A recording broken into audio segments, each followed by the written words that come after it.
Got sink drain coming down, needs to run over to this new hub.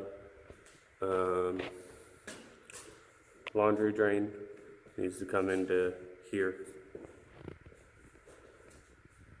New toilet also needs to come into here. This needs to get finished going up and tie into the old one. New tub from the top down. And then this was a toilet that we moved. I'm not sure if these 90s are okay.